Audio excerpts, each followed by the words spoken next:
Good evening, good afternoon, good morning. We're going to jump right in whenever the fuck you're watching this. This is episode 9-1, I believe, of the Backyard Blitz. With me, I have Big Stove. How you doing, buddy? Doing good, bud. Yourself? Doing good? Doing Good. well. Good.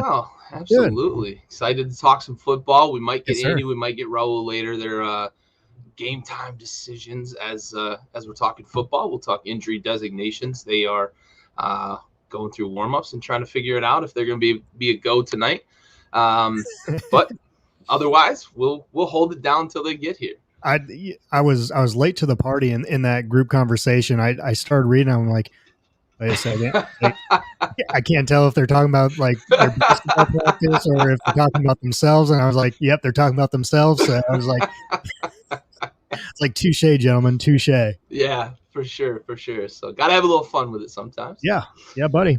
But anyway, we'll jump right into it. Had a good week of football. I think it changes things in a lot of ways. I think there's some perceptions we had of some teams that are going to change with week 13 and in potentially positive and negative ways.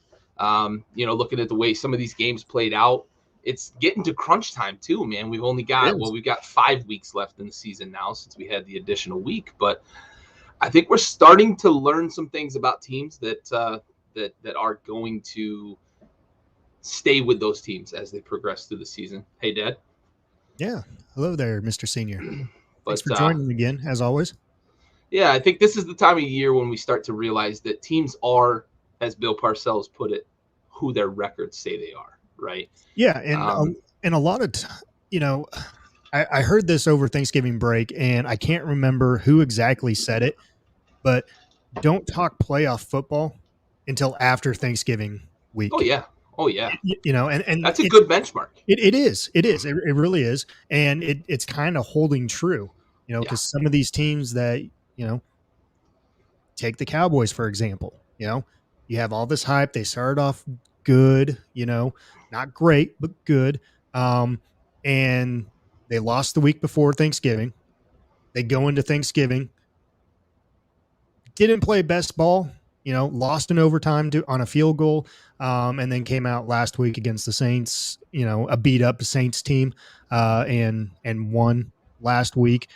Still first in the division, 2-0 in their division or whatever it is. But now they have the division games is, it's basically back to back division games here to finish the season. So I like the way the NFL does the scheduling. I think it was weird at first when they said, because you used to get them spread out, and then the last couple of weeks you'd have division games. But I like how heavy the division games are going to be down the stretch. Yeah, and it should be, because it comes down like last year. With the Giants and I believe it was the Giants and Washington were playing after the Cowboys had lost, I believe, but still had a chance. Yeah. And so that's what division football comes down to. And it's almost like a semi-championship Sunday. Mm-hmm. Absolutely. And so it builds up that momentum going into playoff football. Yeah, and I like that you brought the Cowboys up, because that's a good place to start. They played a second consecutive Thursday game. Both Cowboys and Saints played on Thanksgiving. Cowboys played the Raiders, as you said. Tough game. Took the L on the chin in that one. Looking to bounce back against a beat-up Saints team that they didn't have Kamara, and they're playing Taysom Hill at quarterback, who clearly is not going to earn that $95 million on that contract. That was stupid. They get the win, right? And it was a tough game for the Cowboys. It was in many ways. That Saints defense is real, though, right? So I don't want people to think, the Cowboys, this was a bad game for them, but without Taysom Hill's turnovers, that game could very well be a different game in the end. What are your thoughts as the Cowboys fan here in the conversation? You brought up the Saints defense, which has been pretty legit all year long. You just got Amari Cooper back. So from the COVID, he's just getting back into the rhythm of things. He only had maybe 2 days of practice, at that. Zeke doesn't seem like his best self. And I saw a comment that you posted on Facebook, and it's hard to disagree with you. Pollard is the better back right now. And but he's not your RB1. He's not the guy that you paid that absurd contract to, I a couple know. years ago. And It's so hard to bench the guy that's making it 20 is. mil a year. It is, But the one thing that I do like about the Zeke Pollard combo is you have a 1-2 combo punch right there, to where one guy needs a rest. You're really not dropping off any from that running back position. So you truly have almost a RB1. Yeah, John. Yeah, I got the hair right here. If you want me to put it back on, I'll definitely put it on for the neck. Appreciate you joining in again, bud. Appreciate it. Yeah. It's, as a Cowboys fan, watching the week before Thanksgiving game sucked. Watching Thanksgiving game, lose on a field goal and everything else like that. It's been tough to watch them. It really has. And going into the Saints game, I'm like, pull your shit together here, guys. Like this, you need to start playing your better ball, keep on progressing as the weeks go on, because if you want to win that division, if you want to get into the playoffs, you need to start playing better ball. On that note, though, right? Like I look at it as I try to be as unbiased as possible when Washington's not playing Dallas, right? When Washington's playing Dallas, it's fuck the Cowboys. Yeah, I can't turn it off, right? Yeah. But in a week that they're playing the Saints, and for all intents and purposes, like I gave up on the division 6 weeks ago because I'm the eternal pessimist when it comes to Washington, and they've proven me right year in and fucking year out, right? Yeah. Until they start doing differently, then maybe I'll shift my focus. But I say all that to say, as an unbiased onlooker, I don't think that if I'm a Cowboys fan, I don't think that I come out of that Saints game feeling really encouraged about where the team is. It's a win, and stack wins when you can. Yep. But I worry that game was real tight, and I look back at that blindside block call. It was a terrible call, and it erased the first down, moved them back. I think that really changed the momentum of the game, and then Taysom Hill fell fucking apart. Did what Taysom Hill does. He's not a good quarterback, right? Let's not try to fool ourselves on that. But that game was very much in the balance at that point, and then the Avalanche sort of caved in on the Saints. So you, as an actual Cowboys fan, are you encouraged by this game, or is it a win and we'll keep building on that down the stretch? Definitely not encouraged by any means. I mean, yes, you are encouraged. You won the game, so you didn't have a 3-game losing streak. Okay. You got back on the right path. But man, they need to do something offensively. Defensively, they've been pretty good. Except for the Thanksgiving game. Too many penalties there. I mean, that defensive back, I can't remember his name, had 4 freaking pass interference. Brown, I think, wasn't it? I can't remember. You might be right. But I mean, their defense has been, pretty solid, except for maybe a game or two, all year long. So obviously Quinn has them going in the right direction. Offensively, yeah, they were banged up. They had some receivers out. Zeke hasn't been up to his, standards and everything else like that.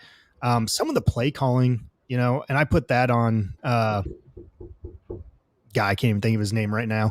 Kellen Moore. Yes, thank you, Kellen Moore. I put that on him, but at the same time, I think he's kind of hamstring a little bit with Mike McCarthy as the head coach, and him having a say in some of the play calls that Kellen Moore's calling.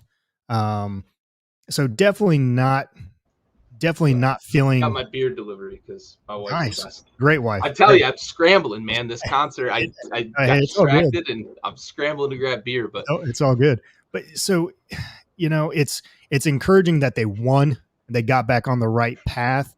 But again, you have to look at who it was against. The Saints, yeah, their defense has been okay, pretty solid. Sorry. Um, Offensively though, with the quarterback position going back and forth between Simeon, Taysom Hill, Mars out, and everything else like that. Uh, take the win when you can, like you said, build on it, but they definitely have to get more consistency on the offensive side of things if they So if they want to I'll win ask the division. I'll ask this question as a follow up. Then I'm the eternal pessimist, so I'm not even going to answer this because I think we all know my answer to this question. But are you worried?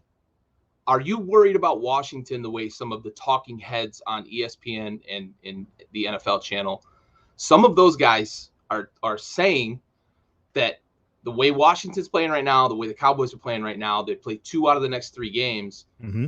Are you worried that there might be a changing of the guard in the division within a few weeks? Sure. I mean, they're not wrong. And if Washington keeps playing the way they've been playing, pretty much defensive football, because let's face it, offensively, they're shit right now. You know, if they can keep on playing defensively like they have, yeah, for sure. I mean, I it's think we're starting to see Washington play the type of football that Ron Rivera may have claimed he wanted to bring to Washington finally, because they are running the ball way better than they have at any time in his tenure. mm-hmm. Antonio Gibson, I said it last week and I'll say it again, has figured it out. He's 225 fucking pounds, and linebackers should not be intimidating him, right? He should be running through people. He's got the speed to run around them, but he needs to get downhill. And I think that's what Ron, within that offense with him and Scott Turner, we still see zero creativity from play calling perspective, but Heineke does just enough, it seems like, within that offense, trusting the defense when he makes a mistake, because he made one. Well, I shouldn't say made a mistake last week. His arm got hit. He didn't get rid of the ball quick enough. So it is on him in a way, but I think you're right? The brand of football that Washington is playing right now looks the part. It looks like the type of football that we might have at the beginning of the season expected to see from them, coming off of a season where they were the number 3 defense in the league. Yeah, and this is all coming without their number 1 defensive player too. And they're number 2, really, because Montez Sweat's hurt too. Yeah. Right. So they're missing bookend defensive ends and still playing. Yep. It seems that Del Rio has figured out coverages. That's my biggest thing, and we can talk a little more about that when we get to that game. But it seems that they have figured out the coverage issues on the back end. All right, we beat that up, but we got a house full of Cowboys and Washington fans, so it's good to talk a little bit about the NFC East. We don't get to talk about them a lot because they haven't really been good in the last few years. So. Do it while we can, bud. Do it while we can. Exactly, buddy. Exactly. All right, moving on. Buccaneers, Falcons. Not a ton to talk about in this. Brady throws 4 touchdowns again. The guy just continues to be unreal. Let's see. Gary, I'll let you answer that one because you're the official WFT team. It feels like Dan has finally, and I said this with Shanahan early in Shanahan's tenure, and then we went and traded up to get RG3. It feels like Dan has finally said, let the football guys do football things. And we're not forcing, fantasy football moves, signing fucking Albert Hainsworth and Antoine Randall L. And so no, he's not anymore, right? And they're certainly not one player away from a championship, but he has always treated it that way, for sure. That's a good way to put it, John. All right, Buccaneers, Falcons. I think the big thing from this, Brady throws 4 touchdowns. Ho-hum, they beat the shit out of the Falcons, right?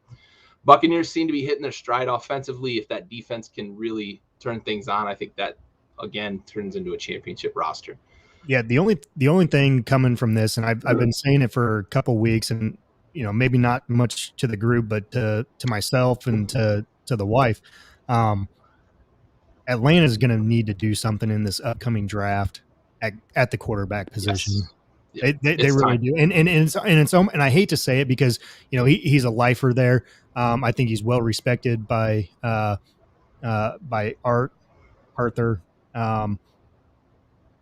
It's almost on him to maybe make a, be the team player here and maybe do the Breeze thing, and forego the rest of his contract. That way, it's not hurting the Falcons and that cap space because his contract is ridiculous. The cap hit that he puts on that Yeah. Falcons team, The dead and money's yeah, nuts. the dead money, yeah. And we don't need to talk much about it, but that's my takeaway from this game. Just seeing them over and over again like this. It's starting with the quarterback position. They don't have a lot of flexibility because of that No, contract, for sure. exactly. For sure. If they can restructure that contract, if he's willing to, as you said, right, maybe forego some of that money or take some of that guaranteed money off of the contract, they could get creative if he was willing, and I think they could trade him. And I think they'd get a pretty good haul because I think Matt Ryan's a respected guy, not only in Atlanta, but across the league. And I think there's a few teams out there that probably would look at it and say, we've got X, we've got Y, we've got maybe a good defense, so we've got a couple of young wide receivers. Maybe we are Matt Ryan away from competing, right? Yeah, so I think you're right, though. They've got to figure something out. It's like the Steelers with Roethlisberger, right, though? They got themselves hemmed in on a contract that's just prohibitive. Yeah. All right, Cardinals, Bears. Cardinals improved to 10-2. Best record in the NFC. Bears, still not a very good team. Made it a little bit competitive late, but really were never in this game. Are the Cardinals truly the best team in the NFC?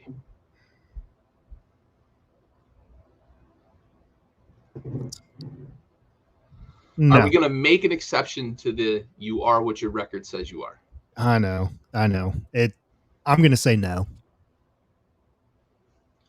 I think that's fair. I think at the top of the NFC, there's so little that separates these teams in terms of record that you can look at it with unbiased eyes. In the eyeball test tells me that the Cardinals are not the best team in the NFC. The eyeball test tells me that the team that plays at Lambeau and the team that plays down there next to the pirate ship are still the class of the NFC, and the Cardinals are getting there, but I think they still, I don't know what it is, man. I just don't buy it. No. I don't buy it. Not yet. And I, give them credit. They've been winning with the backup quarterback too. But I'm not completely sold. And, we've kind of said it. I've said it anyways. A few weeks ago, but their record is 10-2, so give them credit for keep on winning. Like I said, with a backup, but they always hit that lull about mid-season to where, they were undefeated or, 8-1 or whatnot. And then they start hitting this mid-season, and that's when they start going downhill, that roller coaster ride down. I think as we get more into these division games that they'll start to lose some and we'll start to see their true colors. Okay. I like it. That is a tough division. The Niners are a tough out despite being they're not in last place this year. Yeah. But the Seahawks also, both teams are sporting sub 500 records, but I don't think you want to play either of them right now. No. Russ getting healthy, especially. Russ looked healthy against the Niners. He looked a lot better than he did the week prior. Yeah, he looked awful against Washington. Yeah. And I think he's starting to get healthy. All right, Chargers, Bengals. I thought this one was going to be kind of a shootout. Chargers got away early. Jamar Chase, I think I talked about, right, that blindside block call in the Cowboys Saints game. I think the Jamar Chase handoff to the defensive back really changed this game because that's a touchdown. If he catches it, I believe he scores. Even if he doesn't score, they're 10 yards, right? They're on the 10-yard line. So, but instead it turns into 7 the other way, right? The DB makes the pick and then the Chargers go right down the field. You're talking 14-point swing. Are the Chargers this much better than the Bengals, or are both of these teams still figuring it out as young teams? No, I think they're still figuring it out as young teams. The Chargers have definitely had, kind of an up and down season this year.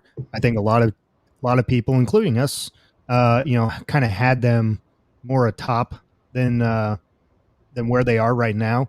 As far as the Bengals go, they've hit some rough patches too. Lost some games that they shouldn't have lost, but also won some good games that last year they didn't win. So they're kind of flipping a little bit there. Um, but it's still young guys, still young guys on both sides. Bosa got hurt in this one. You mentioned the interception, the handoff to the Chargers there, and that, yeah, it turned the game there. Um, you and you mentioned it, you Chargers were running away with it. Here come the Bengals. They score what, 14, 17 unanswered points to get it within a score, and then it was almost like a back and forth blow.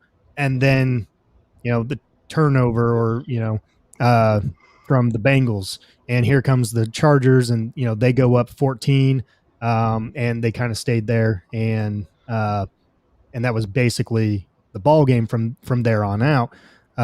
So, You mentioned the turnover too. Joe Mixon's fumble was really bad. Like bad. you can't do that. And it was only topped this weekend by something we're going to talk about later with running back 101 Matt Breida fumbles. Like we'll talk about that when we get to the Bills game. But man, there was some sloppy stuff from a couple of running backs. Yeah, just some untimely turnovers, and it is with every team, every game. Turnovers are a momentum killer. Oh yeah. And so when you're down 7, you're building that game back up. You're within striking distance, and you turn the ball over. They go down, score right away, and then you go 3 and out. And then they score a field goal or whatever. It's just momentum killer for sure. All right, I'm calling this one the game of the weekend. All right, because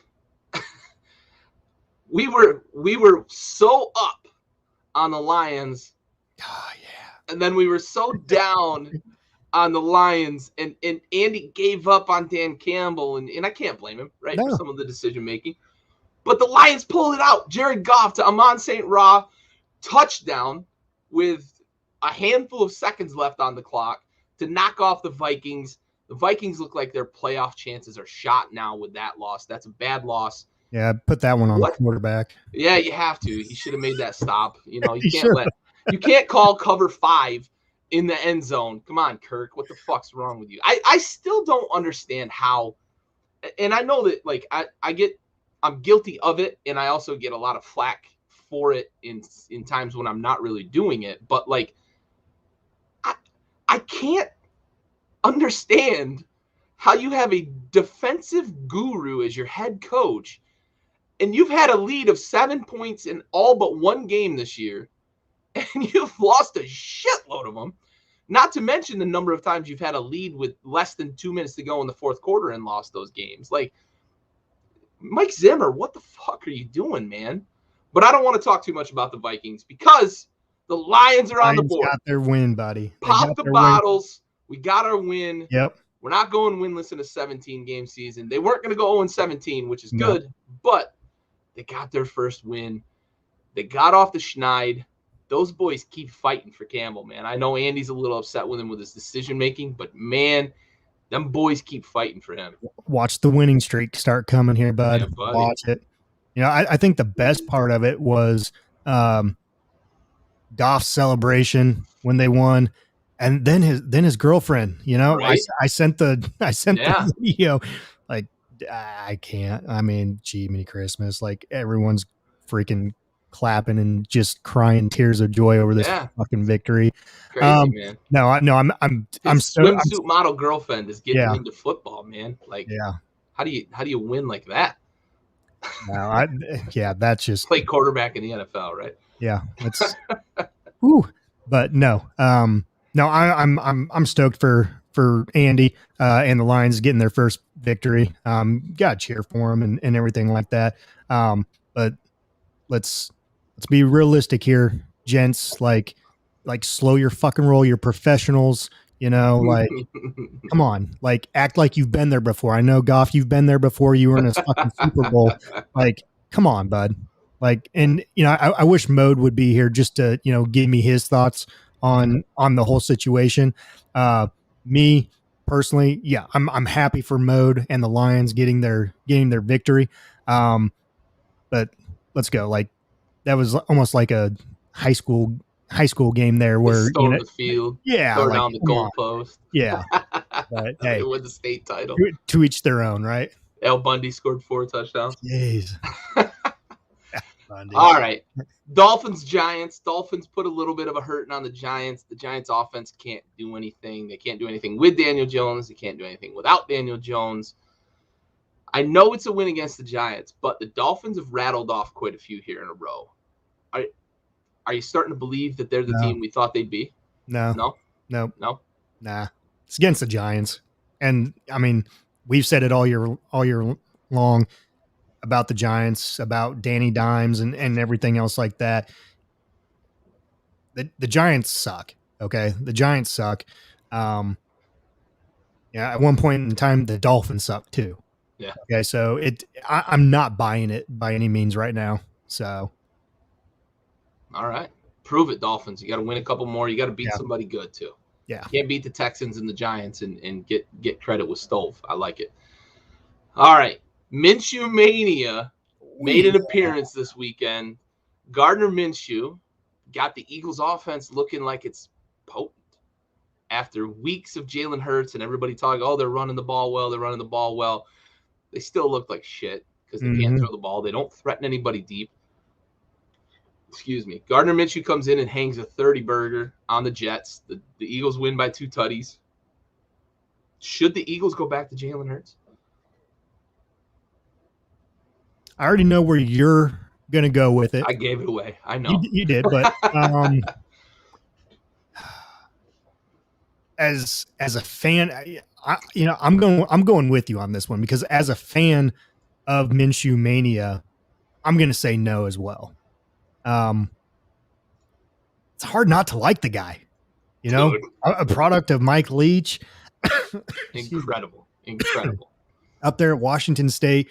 I love, the hair flow, the stash, just everything about him, just his persona, the vibes that he gives and everything. Like, how can you not like the guy? Right. So for me, I'm going to say no, stick with Minshew. See where he feels like a guy that if I'm in the locker room with him, man, I'm ready to run head first through a brick wall for that guy. Yeah. I know I spoiled it in the group chat, but I think the Eagles are really, really, really dumb. And they should question the competence of Nick Sirianni if he watches that game against the defense that's been playing well over the last few weeks, but an offense that just looked the part. They moved the ball up and down the field. If you go back to Jalen Hurts and that fucking vanilla bullshit offense where you don't threaten anybody beyond 3 yards, like I have to question your competence as a head coach, right? I get that you took the job with Jalen Hurts as your quarterback. I get that, right? But the experiment's over. Move him to running back, move him to slot receiver.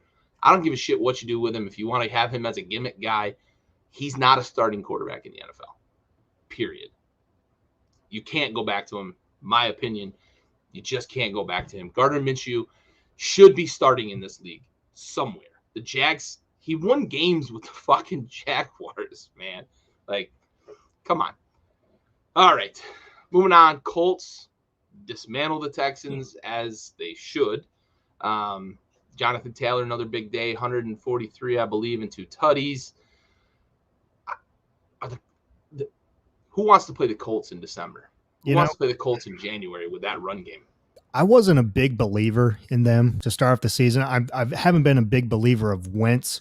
Mm-hmm. But after, have you by chance watched the Hard Knocks midseason with them at all? I didn't watch it, no. So, man, I'm starting to kind of like the guy a little bit. I definitely like Reich, the head coach. Yeah. It shows like those that kind of give you a different side of some of these guys too, that you didn't know, or you just didn't know them in general. You're just seeing them on Sundays and how they perform and everything else go like that. But man, and the things that they have to say about JT. Oh, good God. I mean, if he can stay healthy, watch out. Dude, with that offensive line too. Yeah. Whew. Yeah. The dude's a monster. A monster. Dude's legit. Legit. So And I'm starting. I'm look out becoming a NFL believer. because he's catching the ball out of the backfield now, right? Like good fucking luck tackling that guy on the edge with a cornerback. He's doing things that people were saying about Saquon Barkley. Yeah. All-purpose guy, impossible to tackle. He's got the 2 fastest runs in the league. Yeah. From a power back too, right? Like, yeah, that's a good comparison, right? He's doing the things that we thought Saquon Barkley would do coming into this league. All right. Washington against Vegas. Washington has it, gives it away, takes it back, has a kicker they signed off the fucking street that Ron Rivera's settling for a fucking field goal with like calling some dumbass gimmick play with Curtis fucking Samuel on 3rd and 5. Like, hand the fucking ball off to your 225-pound fucking running back who's averaging 5 yards a carry. Come on. Let Taylor Heineke throw the ball. Don't fucking hand it off to Curtis Samuel. The guy's a fucking pocket fucking action figure. Like, get fucking real. Come on. Right up the middle, too. Like, get him on the edge. I'm so irritated by it. However, Brian Johnson, thank you so fucking much for making that kick because I'm so tired of Washington kickers missing big kicks. And that ball started tracking to the right. And he missed it. Halfway to the fucking goalpost. I dropped my shoulders. He fucking missed it. And then it starts hanging on. And it goes in. And I'm like, oh, we fucking did it. I knew it. Fuck you, Ron. But good job, Brian Johnson. This team takes years off my life every fucking week. Yeah. Every week. Yeah.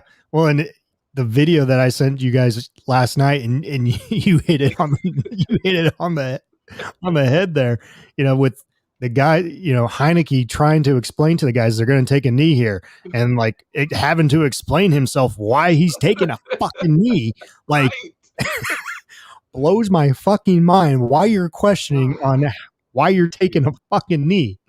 Like that's such basic shit. Like you thought exactly. Like, you talked about running back 101. Like this is fucking NFL winning 101. Oh my God. So crazy.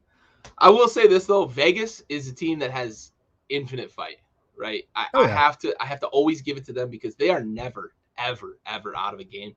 We say that about some teams, but Derek Carr does not get enough credit for the way he's able to rally the troops in these games. He did it against the Cowboys. He did it here with Washington. He's done it a few times this year. I believe they came from behind to beat the Chiefs earlier in the season, or was it the Ravens? One of those two. They came from behind. Ravens. That's right. They came from behind to win, and I think they won in overtime on that one. I believe. That's right. So they have infinite fight in them. They are never out of it. You cannot sleep on them. But that's a big win for Washington. I have to start giving a little credit. And I'm going to talk about it a little bit. Jack Del Rio, for every bit of flack that I gave him for the first 6-7 weeks of the season, over the last month, the guy has figured out the back end of the defense. And we don't have the blown coverages that we've had. We don't have the miscommunication. We don't have guys just running wide open down the field like we have. So that's been the biggest thing. And I think the move of Landon Collins from safety to linebacker hybrid has been one of the bigger pieces for Washington's defense for sure. Ooh, I like that. I like that. Ooh. So there's rumors that they're going to go hard after Rodgers too. Really? Yeah, but I like Carr to Pittsburgh because I think he's that blue collar Steel City kind of guy that would fit in really well with that team. I like the Carr to Pittsburgh better than the Rodgers to Pittsburgh. I like that. I think Rodgers is going to Denver. I think that's a done deal. But I like that. Carr to Pittsburgh. I like that prediction, Ryan. Good call. Trotnick throwing it out there. Coming in high. Bringing the heat. Damn. I like it. That's that BDE that we like around here. All right. Jaguars. You know what that is, Trotnick. That's big dick energy. Oh, yeah. That's an acronym for you. All right, Jaguars, Rams. Not a ton to talk about. We're going to talk a little bit about the Rams here in a little bit, but Stafford spread the ball around, got Beckham involved. Kupp got back on the touchdown train. They ran the It ball. took him a while It though. did though. They did It took not. him the first half. They didn't look good in the first half. You're No. right, absolutely. But Sony Michel ran the ball well too. Mhm. Eventually, once they Yeah. figured it out. So I don't have a ton of takeaways from this game. The Jaguars are the Jaguars. The Rams need to start stacking these wins like this. And if you can stack a win against a bad team while still trying to figure out how to piece all these superstars that they brought in together, that's a good win for them. Yeah. Despite being against a shitty team. Yeah. No, I agree with you. Not much to take away. All right. Ravens Steelers, great game here. Got real dramatic in the end. It was sloppy as fuck for about three Fucking quarters. sloppy. This game sucked. Terrible. Like I don't like this, you know, you think of Ravens Steelers, you think of that hard nosed football, like defensive battles, which it somewhat was a defensive battle. But it was sort of defensive battle by default. Default, exactly. But sloppy on both sides of it. I don't know. This is not the Steelers that I want to keep on watching. Like I'm done with Roethlisberger. Roethlisberger is done. He's washed up. This is really the first season that last year too, I guess. Not last year. But this could be the first season that Mike Tomlin goes below 500 for his first career as a head coach with the Steelers. And I think some of these struggles, I think some of these struggles were the reason for the speculation of him potentially being linked to like USC. Pittsburgh just doesn't do that with coaches though, right? Yeah. Like they've had what, 3 coaches in the last 90 years. Yeah, you go from Cowher to Tomlin in in the last 30 years. Like right. And before that, Chuck Noll was the head coach for like 30, 35 years. Yeah, like so it's crazy the way they've just kept coaches around. And but that's the mark of a stable organization. And I want that in Washington. Right. I'm so jealous of it. But I think what encapsulated or maybe captured the essence of this game was that Mark Andrews drop / Lamar Jackson bad throw on the 2-point attempt. I think that was kind of the game in a nutshell, right? Like, I love the call. I love the big dick energy of saying we're going to go win this game right now. Yeah. But then you get a bad throw plus a ball that Andrews probably could have, maybe should have caught. Combine those two things together and you end up with Ravens 20 or Steelers 20, Ravens 19 in a sloppy game that got real dramatic at the end. Yep. Yeah. All right. Maybe a little bit of a surprise from this weekend. We talked a little bit about Russ getting healthier. The Niners kind of got out early on the Seahawks here, but then the defense buckled down. They got a safety kind of mixed in with some offensive plays here, and the Seahawks end up coming back and hanging I think this is a devastating blow for the 49ers in their playoff pursuit. 30-23, the Seahawks win. The Seahawks are still, right? They're still kind of on the outside looking in. I don't know that they're going to string enough together to get there, but they could play spoiler down the stretch here for some of the, especially teams in that division. You mentioned it, right? Are the Cardinals chasing home field? Are the Seahawks, can they knock them off? That sort of thing.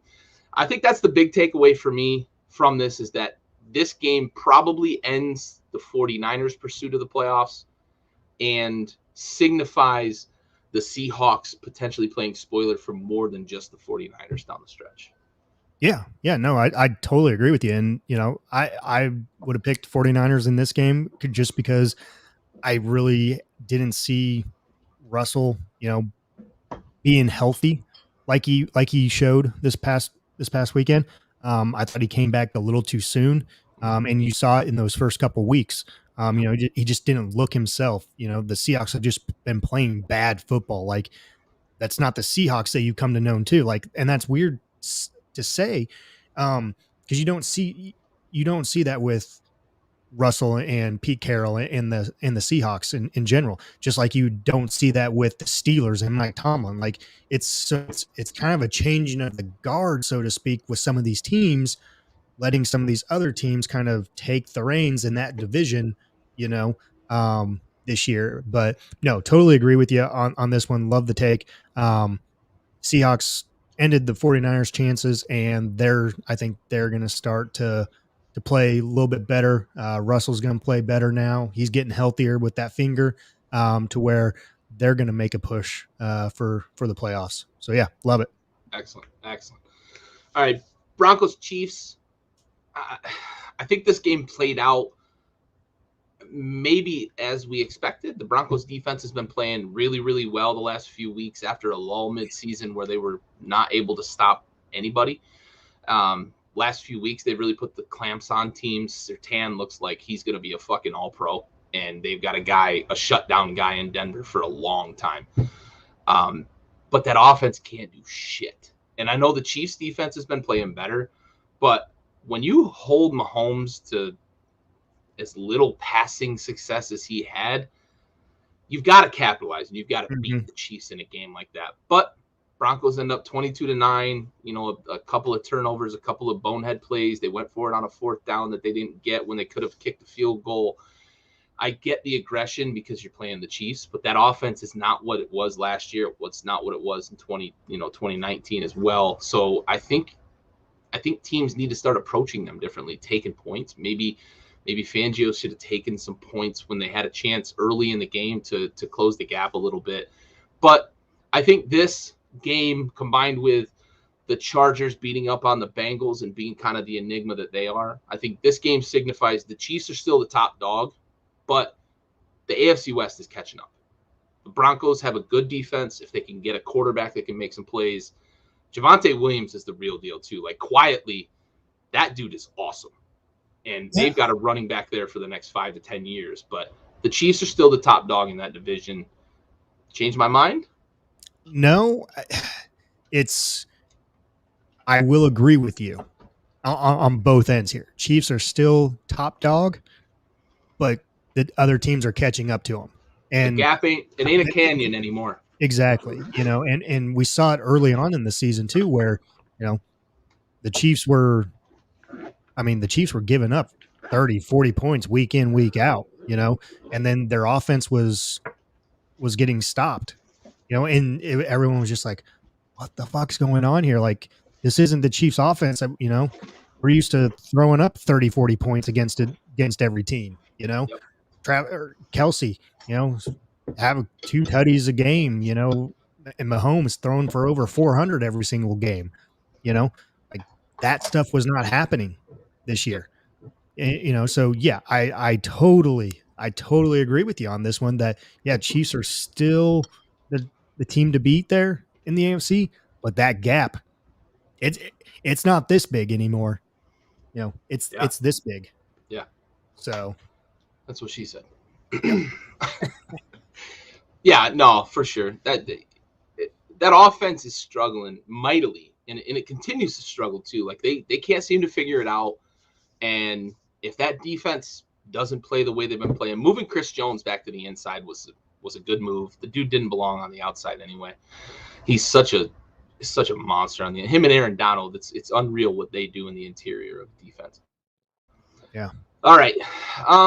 This game, I mean, unless you're a Patriots or a Bills fan, dude, I just like the weather, and it's football weather. The wind is kind of frustrating because it really takes a lot away. But I'm with you. Football weather, cold, snowy, and Bills fans had their shirts off. Rightfully so. Love it.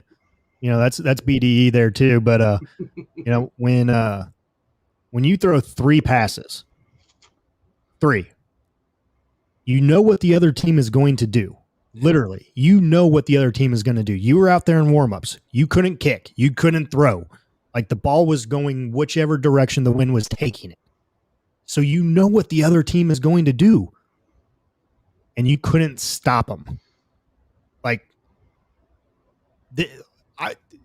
I truly think that the Bills have taken a step back from last year. Like they've lost games this year that they easily won last year. Yep. You know, and their offense, I think their offense has taken a step back too, in a way. You know, I mean, I like Allen there, but their team as a whole has just taken a step back this year, and they're not the Bills team of last year to where, you know, I would put them in that championship game. You know, like they're going to struggle to get there this year, I think. You know, last year they had that tough game against Indianapolis, you know, with uh oh shoot, quarterback that just retired that has like 9 kids. Rivers, thank you. You know, it's he treats children like the Adopt a Highway program. Yeah. Boom. Damn. Yes. Yes. But just watching Buffalo play this year, it's almost like it's like watching the Chiefs play this year too. It's kind of mind-boggling. You don't know what team you're going to get, you know, and so it's been tough. It's been tough. Yeah, and I'm with my dad on this, and I think that's a good take. I do worry. It comes down to the running game on both sides of the ball for them. And I was talking to my dad when I was home for Thanksgiving. We were talking, and I said the Bills built a team to beat the 2020 Chiefs, and I think that they would handle the 2020 Chiefs right now, right? But the problem is the 2020 Chiefs aren't playing in 2021. And they're probably not going to see any sort of version of the 2020 Chiefs in 2021, because if Henry somehow gets healthy for the playoffs, they might see the Titans, right? With Derrick Henry, just the fucking mutant that he is. If he's healthy, it's a long shot. I know it's a long shot, but I don't even push it. I don't either. Like, I'm with you. That's a once. Unless you really felt like you had a Super Bowl winning team, but yeah, that's a generational talent for sure. Yeah. But hypothetically speaking, if somehow he's 100% cleared by doctors, cleared by everybody, and he plays, you don't want to see him. Jonathan Taylor, right? The Patriots, even the Chiefs right now are a run-first team because teams are playing them so soft, and they're starting to rely on their defense. Then you've got teams like the Bengals who can run the ball. You've got the Steelers if they get in with Najee Harris, the Ravens who run every play, right? Because Lamar can't throw the ball either. So the 2020 Chiefs are not the team that the Bills are going to have to beat this year, which is unfortunate because that's the team they built to compete with. They went out and drafted Rousseau and Basham. They've got the safeties that they paid to keep. They've got linebackers that can cover. Edmonds and Milano and all those guys are built to cover underneath, rush the passer, cover underneath, cover over the top. They've got the perfect formula to beat the 2020 Chiefs, and they're not going to fucking face the 2020 Chiefs this year. So over the next 5 weeks, they've got to figure out how to run the ball on offense, whether it's RPOs or read options with Allen, or figuring out how to change those blocking schemes or something, because they've got to be able to move the ball without relying on Josh Allen to throw, because everybody's just playing them very soft coverage. Yeah. They're not getting the open looks to Diggs like they have, like they did last year. And defensively, teams are just going to run it at them because, like you said, we knew, based on the weather, we knew, everybody in America knew, and they knew, the Bills knew what the Patriots were going to do, and they still ran it for, I believe, over 200 yards. Yeah. And I know 68 of it's on a big chunk, but when you can throw the ball 3 times and win the game, there's something on the other side of the ball that's a bigger issue, right? Like this isn't wing T. This isn't your Navy, your like, Navy Army game or whatnot. Right. You know, like you ain't rolling the midshipman out in the NFL, right? Yeah. Like, so it's a problem. Now, do I think that Sean McDermott is enough of a defensive mind that he could figure it out? I do, but it's a tough fix. Yeah. Because it's a personnel thing, I think. Way they built that roster. It's not an easy fix. It's not a quick fix. It doesn't happen overnight within a week. Yeah, totally agree. I don't want it to be true, Yeah, right? I want the Bills to make a run. I want to I watch the do. AFC Championship with my Yep. pops. I want to watch the Super Bowl with my pops. I And maybe just actually win a worry. Super Bowl. Exactly, right? Let's erase that Yeah, 0-4. Let's yeah, get one. Let's get yeah. one. Like I was all on board last year. I wanted to jump through a damn table and Yeah, everything. Like absolutely. I haven't had that opportunity yet this year. Like Yeah. that's you know, I'm on board with you. I I, really I am. want them so badly to fix it. Yeah. But I am worried it's not an easy fix. Yep. All right. That wraps up week 13. Man. Um, let's roll to I'm gonna roll to salute to service here, and then we'll roll into week 14. All righty.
Gary.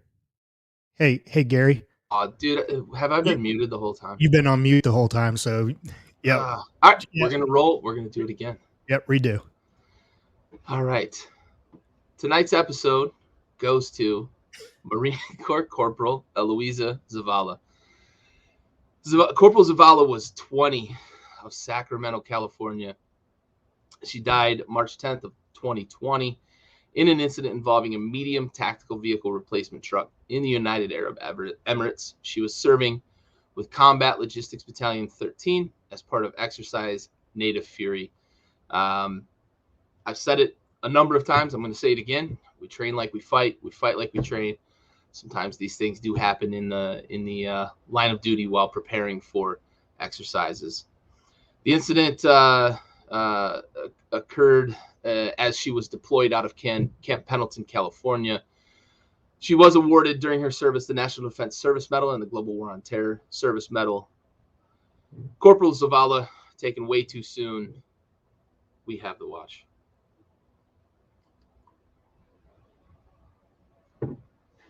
All right.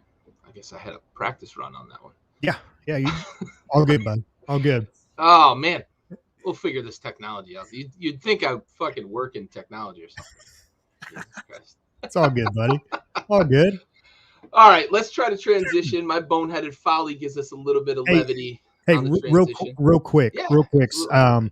With our salute to service and with it being December 7th, oh, yeah. just want to say, you know, day that it will live in infamy with Pearl Harbor and everything like that. So we salute all the men and women that died that day.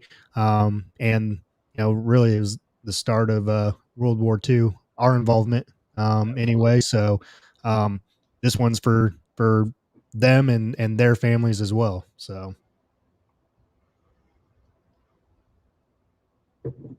Absolutely. Good catch on that. I didn't even think about the date. Man, I'm That's why we're a honestly. team. That's why we're a team, Absolutely. bud. Absolutely. I appreciate you, homie. All right. Let's move on. Let's talk about week 14. We'll talk about some predictions here. We're gonna do it on the fly again this week. We don't have Yeah, we love don't it. have the overlay, but we're gonna get right to it.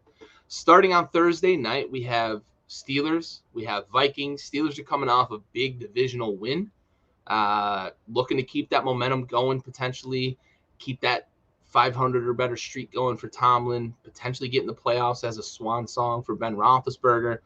Vikings are looking to bounce back off a really bad loss to the Lions. We love seeing the Lions get their first win, but that, truth be told, that's a bad loss for the Vikings and really hurts their playoff chances. Who you got in this one? Steelers, Vikings. I know you hate both of these quarterbacks. Who you pick? Who do I hate more? I Who know do who I you hate hate more? more. Man, it's gonna shock you here, and it's gonna pain me to say it. Mm. I'm actually gonna go Vikings on this one. I think I think Thielen is gonna be out for this one. Yeah. So they're gonna need to get their run game going. They can't rely all on Jefferson and Cousins. If they can get their run game going, Vikings on this one. I'll go Vikings here, and it pains me to say it just because my stance on Kirk there. But yeah, Yeah, you mentioned the running game. There's inklings, there's kind of grumblings that Dalvin Cook is a long shot to play on Thursday. If he does, I think you're right. They get the running game going, and I think they knock off the Steelers. If he doesn't play, I think it's going to be a grind. Um, I'm with you though. I'm going to go Vikings here because they're at home. That's my big thing right now with this team. They're at home. I think Kirk and Jefferson are really starting to gel, and I don't think that Thielen being out is going to interrupt that. I think KJ Osborne is for you daily fantasy players. If you're playing Thursday night, KJ Osborne is the guy to play because he's going to get the looks that Thielen would have gotten. And I think the Vikings, they're going to ride a little bit of that home cooking. I've got them bouncing back after that bad loss to the Lions. I think they're going to light a fire this week too, like losing to the Lions there, the winless Lions. All right. Ravens, Browns. Browns coming off a bye week. Opportunity to get a little healthy. They might get Nick Chubb back near 100%. Baker Mayfield is a fucking mash unit himself. Ravens, the offense has not looked good. They've averaged like 14 points a game over the last 4 weeks. Looked really bad Sunday night against the Steelers. Who you got in this one? Ravens going to get it together, or nah, I'm going Browns. Browns get right after the bye? Is it at Cleveland? It's in Cleveland, yeah. Yeah, Brownies. Dog pound all the way. I like it. I'm with the Browns too. I think coming off the bye, they're able to get Chubb healthy. That offensive line's going to start to gel. I think they're going to get back to what really makes them good, running the ball first, now that they've got Chubb healthy. D'Ernest Johnson was fine, but he's not Nick Chubb, right? So I think I'm with you on that. Browns at home.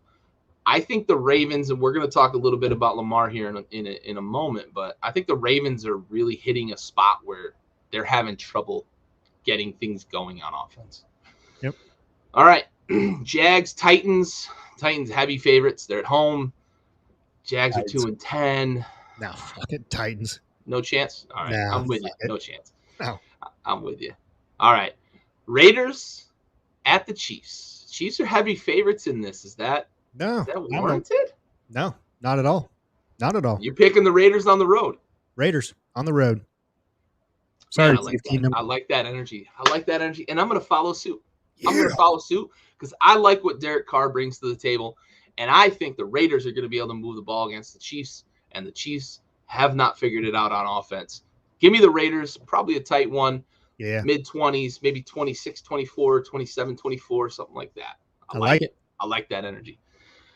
Two teams that are both on the way down. I don't think Kamara is going to play this week. He is tentative to play this week, but Saints going into MetLife now.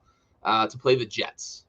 Saints versus Jets. Stink fest here, but who you got? Jets. Oh, man. I like it. All right. You think Zach Wilson's starting to figure it out a little bit? No, not really, but I'm going with the Jets here. Okay. Nah, it's.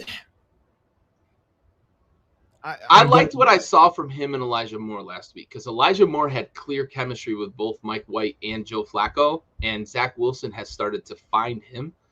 I think Elijah Moore is quietly going to be a fucking top tier wide receiver out of the third round. I think they drafted him.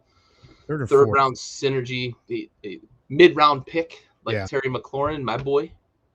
But I like Elijah Moore. I like what he brings to the table. He's a bit of a playmaker there, and I think they're figuring it out. But I'm going to go New Orleans because of that defense. Sure. This is going to be a weird, low-scoring 13-11 game, something like that. But I'm going to go Saints because of that defense. That's the big thing for me. Sure. All right. We are on to the rivalry game, the game of the week. I'm calling it now. It's the game of the week. Mm-hmm. Cowboys are in Washington. Mm-hmm. Cowboys are 4-point favorites. So Vegas is giving Dallas the nod. Okay. Who you got, buddy? This is the first of two within 3 weeks. I'm not gonna sugarcoat it. I mean, them boys are gonna get the job done. They're gonna win off this. They're gonna build off this win that they had, and they're gonna kick the shit out of a team that has no name. Team with no name, riding into town on a team with no name. All right, I'm the eternal pessimist here, and it pains me to say this because I fucking hate. Yes, I come to my side. Yes, the Cowboys. I hate the Cowboys.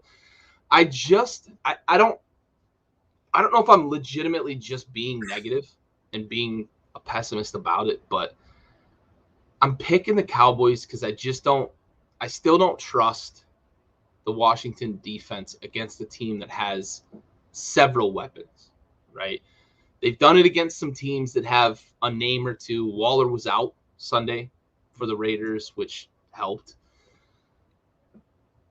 I know I just said Del Rio's starting to figure out coverages on the back end, and this is a rivalry game, and it's probably 4 points is probably too many. I think it's going to come down to a field goal one way or the other, right? Zerline's going to make one, or the newly signed Brian Johnson's going to miss one, or something like that. But give me the Cowboys in a real tight one, probably something like 23-21, something along those lines. All right. Yeah, Corey, we're going to get a fucking $1 trillion of them this weekend for sure. Sure. It's Cowboys Washington, man. You're just prepare for your Facebook wall to be plastered. Speaking to that, it's been quiet the last few weeks. It has been. I've been highly disappointed, to be honest with you. I've been reading up and catching up, and no things asking. They've been winning. Give me 5 on the Trotnik's gonna Washington. Okay. All right. I'll take that. I'll take that action there, Trotty.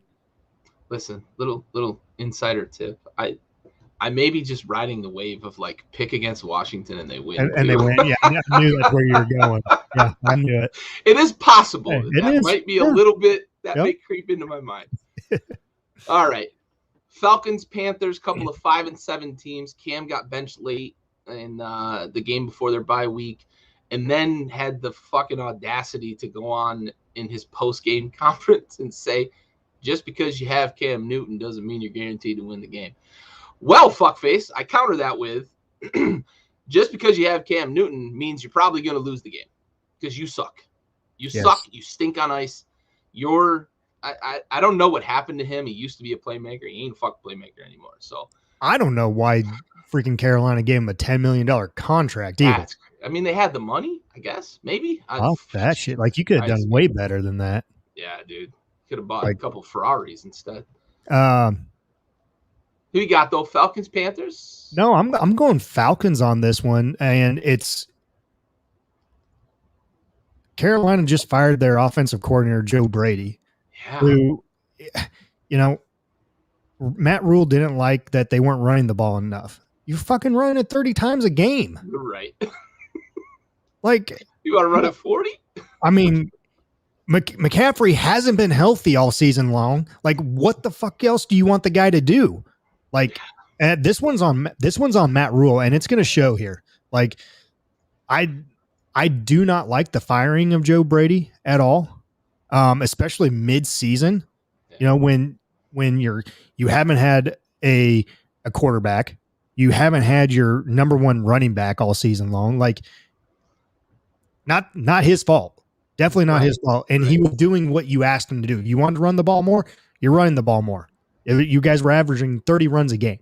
So I'm going Falcons on this one just to prove a fucking point to Matt Rule that this is on him, not the offensive coordinator and Joe Brady. Look, I'm on record.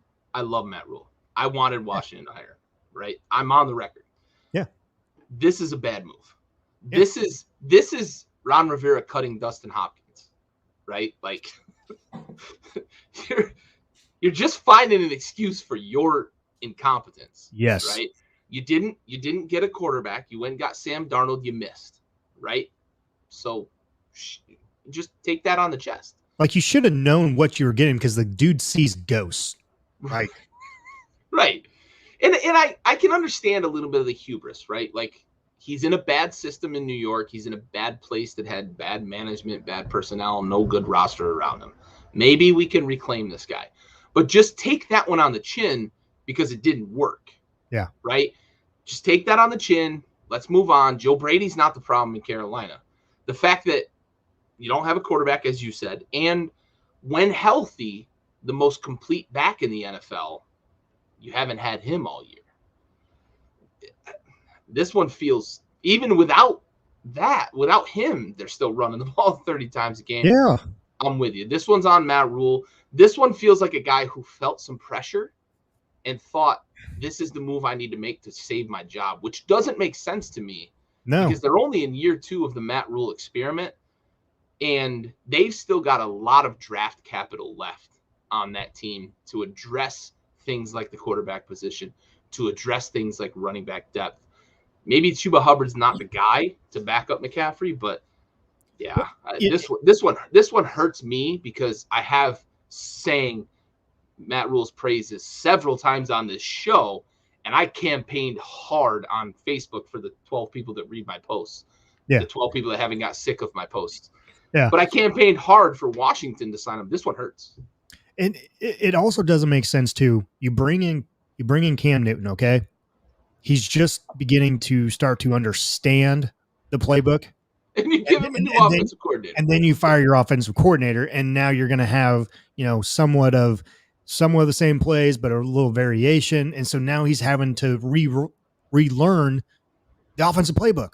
Yeah. Like, this is not beneficial one bit for your entire team.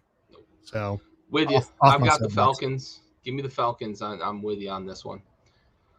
Seahawks, Texans. So we've got the 4-8 Seahawks, who, as we talked about a moment ago, have an outside shot, right? They're not eliminated from the playoffs, and if they can string together 5 wins here, they might have a shot at getting in. And they get kind of a get-right game with the Texans here, the 2-10 Texans. Seahawks are favored by a tutty. Is that enough? Yeah, I'm going Seahawks here. I'm going Seahawks just from everything that we've been talking about leading up to this point. So, Seahawks. Russell looks like he's healthy. Like seeing that against the 49ers. You don't want to see a guy that is struggling with, especially with a finger as a quarterback. I think we could see Metcalf get a big bounce back game here. He's been struggling. He's been struggling. He's been vocal about it. Very animated. Demonstrative on the sidelines. Yeah, absolutely. Very animated. Yep. I think we could see Metcalf get healthy here against the Texans. Give me Seahawks. Yeah, by probably a bunch. 10's a lot in the NFL, but probably by 10. So. All right, Lions coming off that big win, getting a straight line in the win column, facing the Broncos in Denver. Denver's heavily favored. Are you buying that? Nope. Okay. Lions. You got winning though. Lions. Lions, they're riding that dub victory. They're riding it, and they're going to take that victory, and they're going to get win number 2. Nice. We're putting a crooked letter in there. Yes. I like it. Yeah, I'm not saddling up next to you on this one, but I It's think all this right. is not going to be a game that the Broncos can just chalk up as a win. It's an 8-point spread, which is a lot. I don't buy that. The Lions have played a lot of close games this year. Tucker had to make a 66-yard fucking field goal and set the NFL record to beat them, and they've lost on some last-second stuff. They've got a tie against the Steelers. Give me the Broncos by probably a field goal. I just think at Mile High, the way the Broncos defense has been playing, this is probably going to be a very boring, low-scoring game, maybe 15-13, something like that. The Lions defense, and our resident Lions fan has said like the defense is awful. The defense is honestly, in my opinion anyway, the defense has been better than it gets credit for. So I think we'll see a defensive struggle here, 15-13, something like that. Broncos squeak one out. But if the Lions win, I'll be cheering right along with you. All right, Giants, Chargers. Do you give the Giants any chance with the potential of Jake Fromm starting for the Giants in LA? Fuck no. It's a 10.5-point spread, and that's probably not enough. Fuck no. Go Chargers. Go Chargers. Chargers by a lot. All right, intriguing matchup here. 49ers, Bengals. 49ers and Bengals both coming off tough losses. Bengals losing to the Chargers, the Herbert Burrow matchup. Niners losing the divisional matchup against the Seahawks after they had really seized some momentum for the playoffs. It seemed like the Niners were really going to start to make some noise in the NFC, and this is a big step back for them. Do they get back on the right track against the Bengals, or is that loss to the Seahawks one they're going to look back on and say, "Fuck, that might have been the kind of the stone that tripped us up over the course of this closing part of the season"? It's the first. It wasn't the first stone that tripped him up, but it was the last stone that tripped him up, and they're gonna keep on tripping. Tiger King here. Tiger King. Yeah, I'm with you. I think the Niners could present a problem with that running game. Elijah Mitchell is quietly a stud in this league. But give me the Bengals. I think that offense is going to do just enough to score points and win this game at home. What's the spread? A point. Oh. tight spread. Yeah. Tight spread. Pick 'em game. Yep. But I'm with you. Bengals, probably by a field goal, something like that. All right. Big matchup here, though. Bills, Josh Allen head down to Tampa to face TB12 and the Buccaneers. This, in my opinion, is a must-win game for the Bills. The Bills. Yep.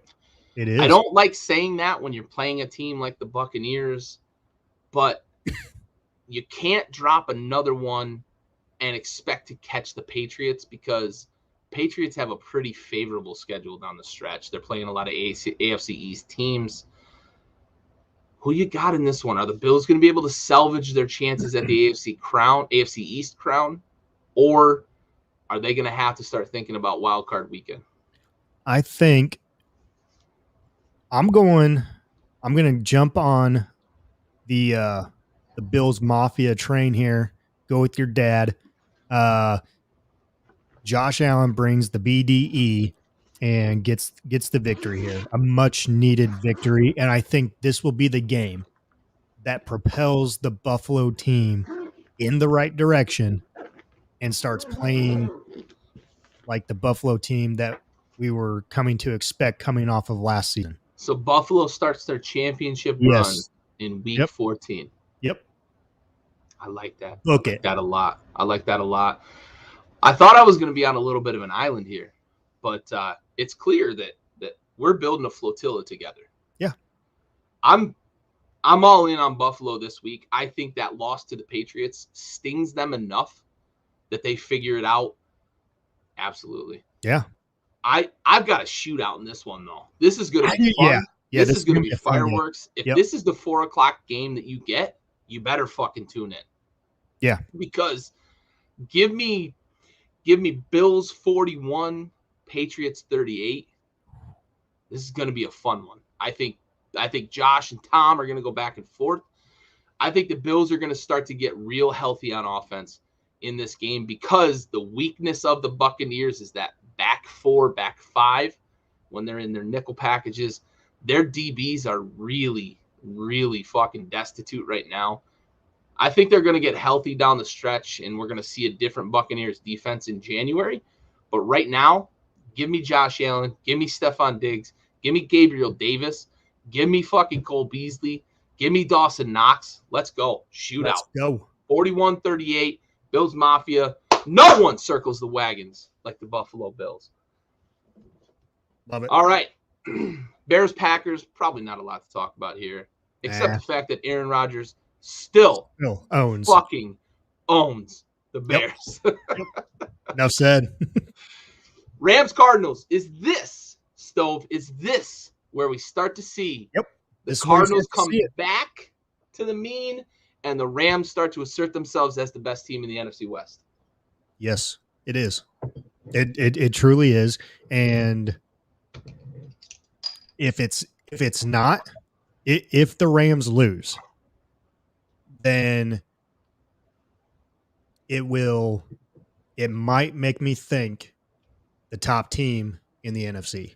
Ooh, I like that take. But I'm going Rams. I'm going Rams though. I'm going Rams too. I'm encouraged by how engaged Odell Beckham Jr. looks in this offense. I was worried because game one didn't look good. First play. Yeah. Right. Exactly. He checked out fucking mid-route on the first play of the fucking game. Game two, he got that long touchdown, but they were getting their asses kicked. Game three, he got another touchdown. They threw him a fade route, let him do his thing. And, I'm encouraged by how engaged he is in this offense. I like that last week against the bad team, but they didn't have to force it to Beckham like they had been the first couple of games. Excuse me. Mm-hmm. It felt like Sean McVay was going out of his way to get OBJ involved. Yes. Yep. It felt more like this past weekend, maybe that was just the medicine they needed to play a really bad team, because it felt like OBJ scored that touchdown in the flow of the offense.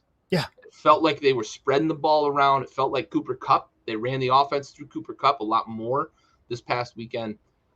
I'm with you. Give me the Rams. Give me the Rams putting the Cardinals kind of in their place in the NFC West. And it's going to get interesting down the stretch in that division because the Seahawks, we've talked about it, they're getting healthy.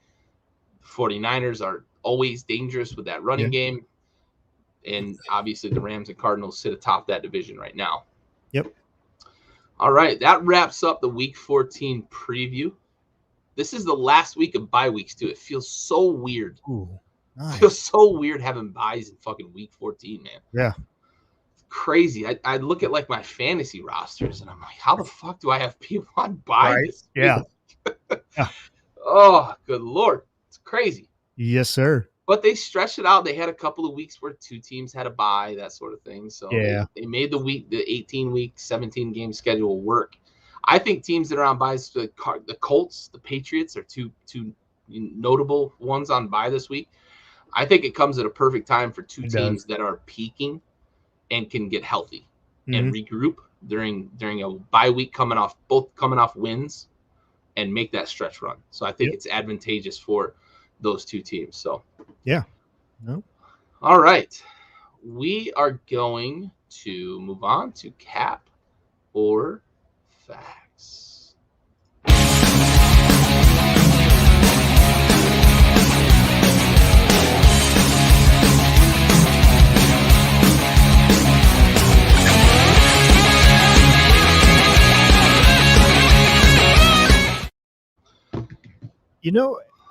Real quick, and it's going to be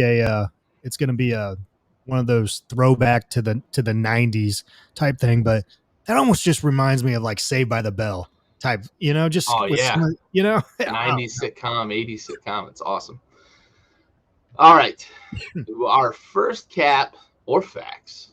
We talked about them quite a bit during the show. Deuce McCoux for sure. Hold on. I've got to give you a little backstory on this. Oh no! I have to give you. I knew this was I coming. have to give you a little backstory on this, right? So my brother found this like roster simulator thing, where it's like you can pick the best player off a team at a particular position, and you're building a fantasy roster: quarterback, 2 running backs, 3 wide receivers, 1 tight end, an offensive line, and a defense, right? And there's obvious picks for like the best to ever do it, right? But you get random teams. So I ended up with the Seahawks at one point with like only running back, wide receiver, tight end open, and had to pick one. And I didn't want to fill out Largent because I was holding out hope that I'd get either the Vikings or the Niners and get Rice or Moss. My brother ended up with New Orleans at one point, picked Deuce McAllister. So I ended up picking Sean Alexander from the Seahawks to fill out my running back. I had Jim Brown, and I put Sean Alexander behind him. He had Barry Sanders and put Deuce McAllister behind him, right? Rosters, buddy. Rosters. All right. So we should do one of these live at some point on like one of these shows too. It's really cool concept. Okay. But anyway, so it come down to this. We're parsing through both of our rosters, and they're both solid as fuck because you get to pick the best player from these teams. Deuce McAllister versus Sean Alexander. Who's the better backup running back here?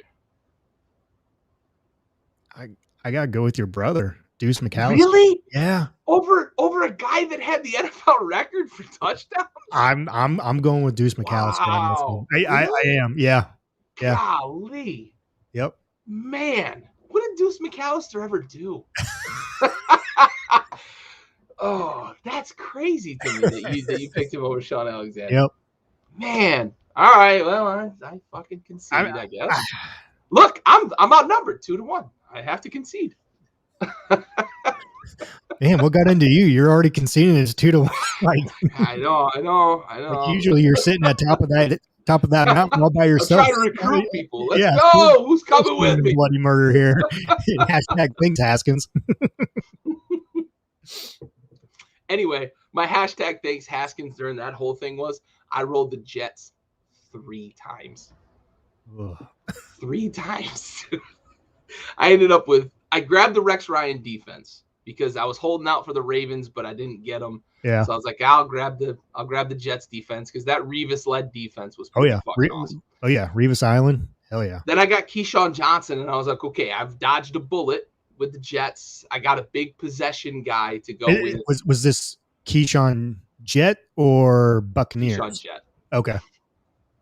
Young Keyshawn. Yeah, young Keyshawn. Real physical. Yeah. I'll take Jet Keyshawn over Buccaneer Keyshawn. Yep. Even though he won the Super Bowl with the Bucks. Right. Yeah. And I had Jimmy Smith, and I was trying to hold out because I got the Jags too. I got the Jags, and I got the Jets 3 times. Like I had the worst luck rolls. Damn. But I had Jimmy Smith. Jimmy Smith's okay. But, yeah. Hey, Tronick's on your side there. Tronick's voting Sean. I like it, man. Roll Tide. All right, let's get back to Capper Facts. That was a good little distraction though. That thing is cool. We need to do that one of these shows. Maybe we'll do like a one-off or something. Yeah. All right, Capper Facts. The Rams figured it out against the Jags this weekend. You touched base on it just right before the last pick there. Yeah, facts. Yeah, and you said it. They needed to play a bad team to get it figured out. So I'm going facts here. Yeah, I'm usually the guy that says like, and I said it about Washington a couple of times this year, like this isn't your get right game. However, I'm going against my grain, and I'm with you. This is facts.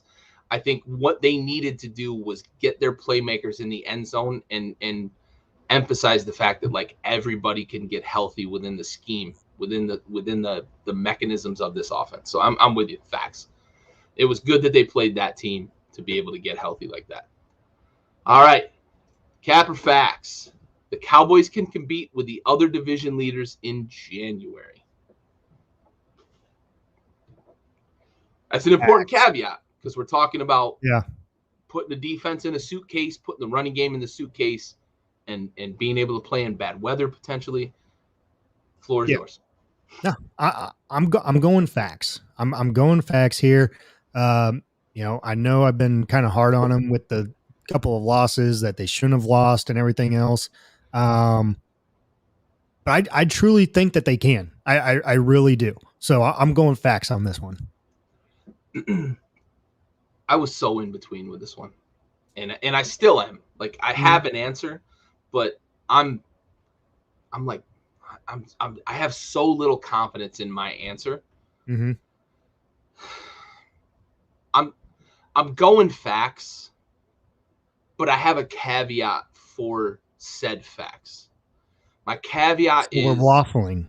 I am, man. I Uh-huh. waffled so hard on, and I know I'm the one that wrote this, Yeah. right? Like this is a good one in my opinion Yeah, it because is. it's because you have to think about what January brings to the table, right? And I've given Dak so much flack about not being able to play against good teams, and he's proven that he can beat good teams sporadically, but he's not consistent against good teams. I do have a caveat, and my Mm-hmm. caveat is this: Okay. it's a two-part caveat. Tyron Smith is healthy, okay, Okay. because I think we've talked about this. He's the most important player on that offense. My second caveat to that is they have to give the ball to Pollard more in January because he brings an explosive element to that offense that I don't think defenses can compete with. Ryan, you're right. Zero consistency. It's absolutely Mm-hmm. right. Yeah, he's. My brother, who's a Cowboys fan, and I have talked a lot I about knew I liked your brother. that.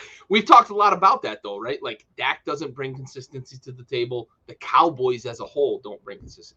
So my two caveats are Tyron Smith is healthy and Pollard gets more looks on the offensive. Because look what Marcus Williams did chasing Tony Pollard. He knew that if he got in a foot race with him, he was going to be in big fucking trouble. So he tried to play the angle to push him out at the 2 or 3 yard line and play some goal line defense because he knew he couldn't run him down. That dude brings an explosive element to that offense that cannot be replicated. They have to give him the ball more often.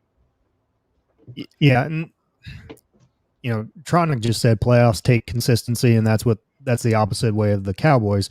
And I can't argue with him. I really can't. I mean, yeah.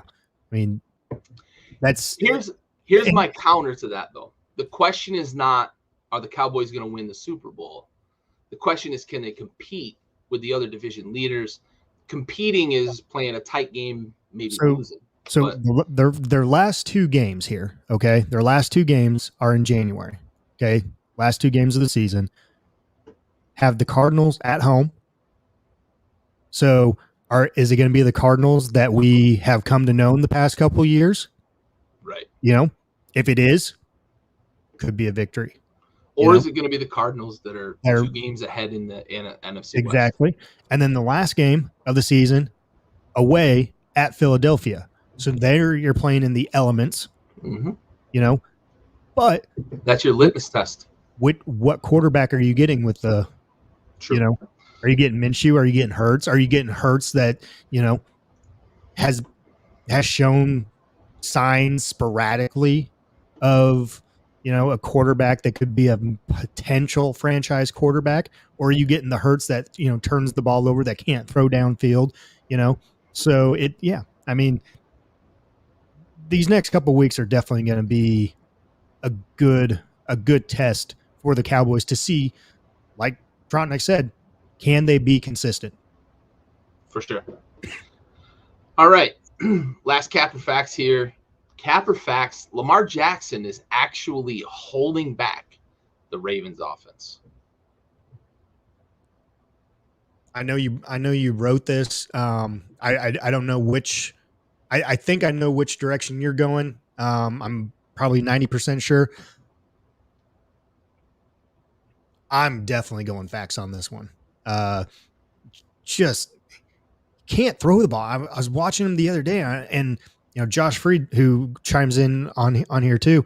We were watching the game, and I'm just like, I'm watching him throw, and just like the angle that he throws and everything like that, it just doesn't look right. And then he's just holding on to the ball way too long. And I know that's his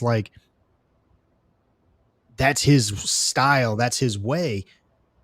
But man, when you're holding on to the ball that long and you still can't throw the ball and get that have your receivers open and everything, and you're sitting right there in the pocket, and then you're scrambling and everything like that.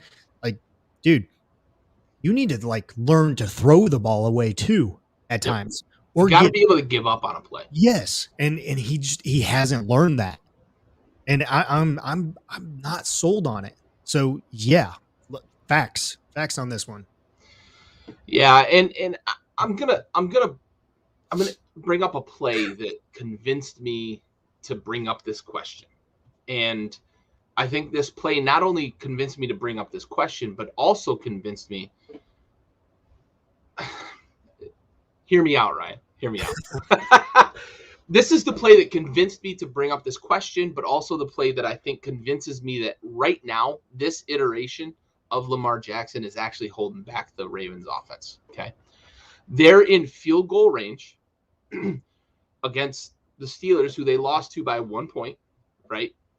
And it's a third down, I believe, in 8 or second and 8. And he's scrambling, and then he's backing up, retreating from the defensive lineman, and then he throws the ball off his back foot. And the only person who had a chance to make a play on it was Minkah Fitzpatrick. And for those of you who don't know, Minkah Fitzpatrick wears black and gold. He doesn't wear the purple, right? That play to me illustrates why Lamar Jackson is holding back the Ravens offense, because he's had 4 interceptions in a game. He's had 3 interceptions in a game over this last few weeks, and they're averaging 13 points a game. His running ability is dynamic. There is no question about it. He does things that other people in the league can't do. He does things that people in this league have never been able to do. But he doesn't threaten the defense when he pulls it down in the pocket and tries to maneuver, make a play, and throw anymore. And teams, I think, have figured that out, that if they just play soft with their eyes in the backfield, they're going to have chances to make plays on the ball. That play that he threw that pick to Minkah Fitzpatrick is the one that convinces me that until he learns, as you put it so perfectly, until he learns when the fight is over and a field goal is okay and a punt is okay and throwing the ball into the stands is okay, live to fight the next play. I think that's the thing that he's going to have to learn to grow within this offense to start to eliminate a lot of these mistakes, and that's a big problem for this offense. Oh, you're right, Ryan. You have to have a spy no matter what. Your rush lanes are different and all that, but I think the coverage schemes that you can play against him, because of his inability to threaten you at all 3 levels of the defense with his arm, I think it's holding back their offense. I understand that what he does when he pulls the ball down and makes people miss, it's next level, right? There's nobody else like him, but they haven't been scoring points with it lately. And I know they're missing running backs.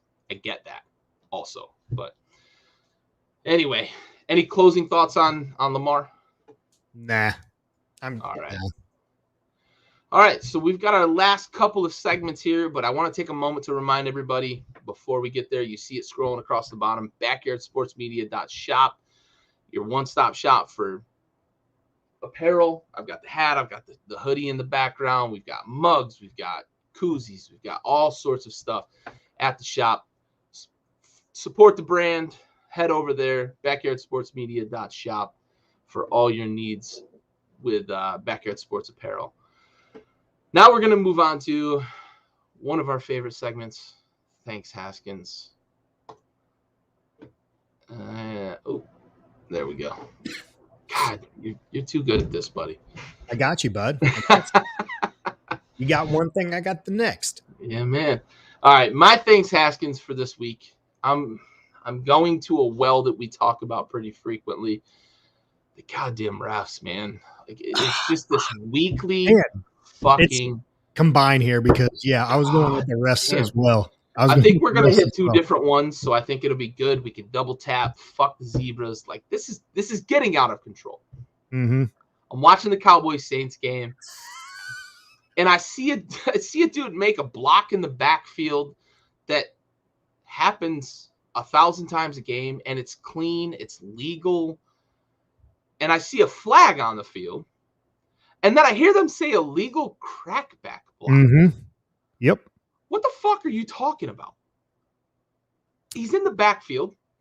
He's between the tackles. The guy's I'm sorry, not crackback, blindside block, they called it. I'm trying to figure out how it's a blindside because he's running at the guy who blocks him, so it's not blind. Like, we're just making shit up as we go along, apparently. Like, I can't fucking believe that this sort of shit happens with these officials. It's so frustrating when you don't know what they're going to fucking do next, and it changes things. It eliminates a first down. It knocks off half the distance of the goal.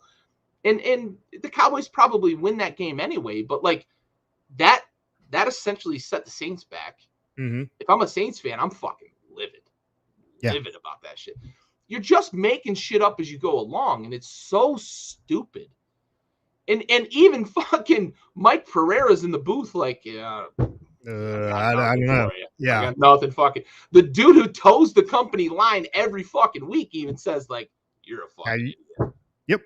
Thanks, Haskins. Yeah, dude, you took mine. I mean, and you're a Cowboys fan. Yeah, I know. It's insanity. And I don't know what the deal is, but it's been NFL and college this year. I don't know if 2020 and COVID and like we had a full moon every night. Like the fans in the stands like not having it like like did something to the refs or something, but it just seems like they have been terrible. And when I say terrible, like probably 100 times worse than they have probably the past 2 to 3 years combined.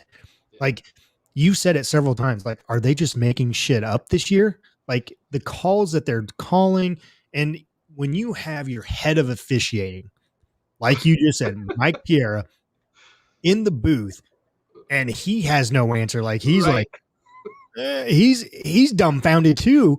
Like that is saying something. Like Roger Goodell, fucking look at it. Like when your head of officiating is saying that, fucking look at it hard and do something about it. Like the players get fined for shit. Like you should be fined for not knowing your shit. Like you're supposed to know the handbook, the rules of officiating, everything front and back. Like that is why you're a fucking NFL official. Do your fucking job. Well said. Well said. Do your fucking job. That's it. You're paid good fucking money. Yes, to they do this are. Fucking job. Yeah, and you have side jobs too. Like this is your second paying job. Hockley is like a partner at one of the biggest national law firms. And I know he's retired from being an NFL ref, but like that dude was cashing in during the week and on Sundays. Yeah. Now, mind you, Hockley was a pretty damn good ref, but still, like, you're doing okay. Just do your fucking job. Yeah. All right. We're going to move on to...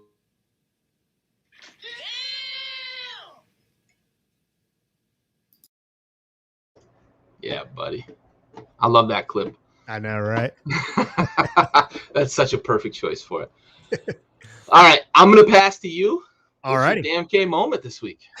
I hope I don't take yours just because you are the resident WFT fan. You're not taking mine, I promise. My damn K is not from that game. All right, good. But it's the kicker that they just signed literally like a day before the fucking game, and makes the kick, wins the ball game for the football team there in Washington. I mean, gotta give the guy credit.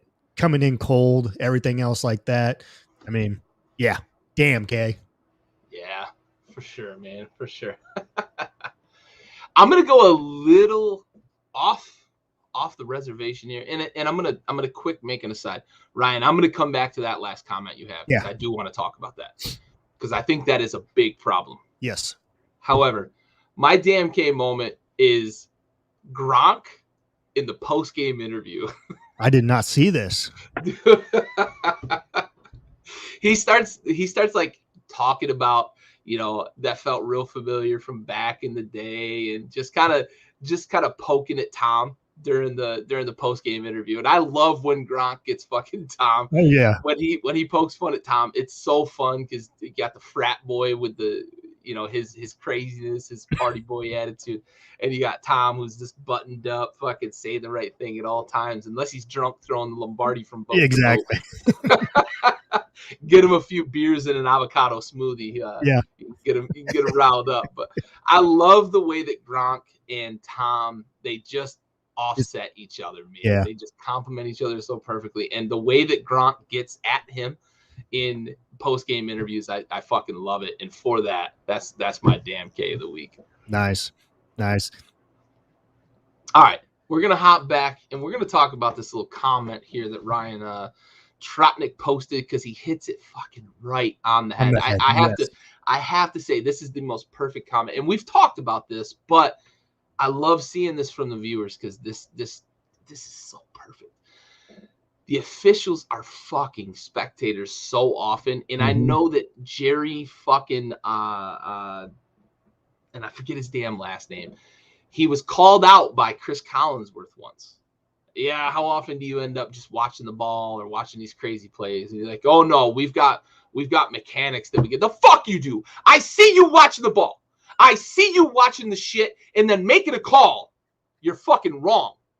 And it happens all the time. Exactly how Ryan put it here. They get caught watching as spectators, and then the sideline says something, the player says something, or they see something at the end of a play, and they think, oh, fuck, I missed something. I got to throw this flag. Stop fucking doing it. Or just admit it, right? You're there. These fucking athletes are unbelievable. I've reffed and umped. I've umped baseball games. I've reffed basketball. I've reffed some football a little bit. I know how easy it is to become a spectator. Yeah. And I'm not reffing fucking NFL players. I promise you that. And you're not getting paid the amount of money that they're getting paid $100,000 to do it. Yeah. Right. Or $500,000 or however fuck much they get paid. I'm not getting paid that kind of money, but I'm also not watching athletes on this level. And I know how easy it is to become a spectator. Just fucking own it. Yeah. And either fix it, or after the game, you look at the film and you don't say, well, I got it right because of this reason, that reason. No, motherfucker, I'm watching it and you got it wrong. Mm-hmm. Just own it. And as you said, it's time for Goodell to start holding these guys accountable.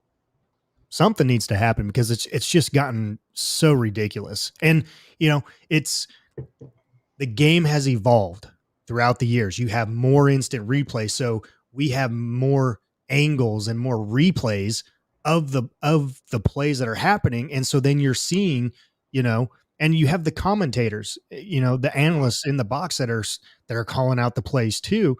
And, they're saying the exact same things, like, for fuck's sakes, like, just own up to it. Do your job. Yeah. Just do your fucking job. Hey, you know how I know you're lying, Brett? There are no refs in baseball. Got you there, bud. He did get you there. Anyway, that brings us to our conclusion. Thank you, Ryan, for hitting us with that heat right down the stretch here. Appreciate all the participation, John, Brett, Dad, Ryan, everybody that participated this week. We really appreciate it. Definitely. Corey, I saw a little comment from you earlier. It was kind of a one and done.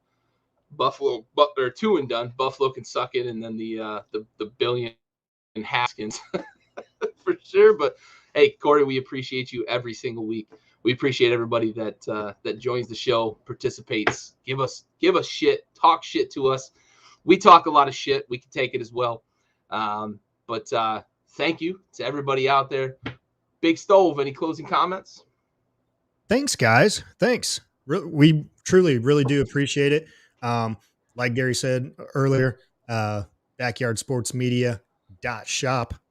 So sure. For all, you can still get it in time for Christmas, and it's free shipping on $99 and over. So absolutely. Christmas gifts around. That's right. For sure. All right. For the big stove, I'm Gary. That is Backyard Blitz. We are out.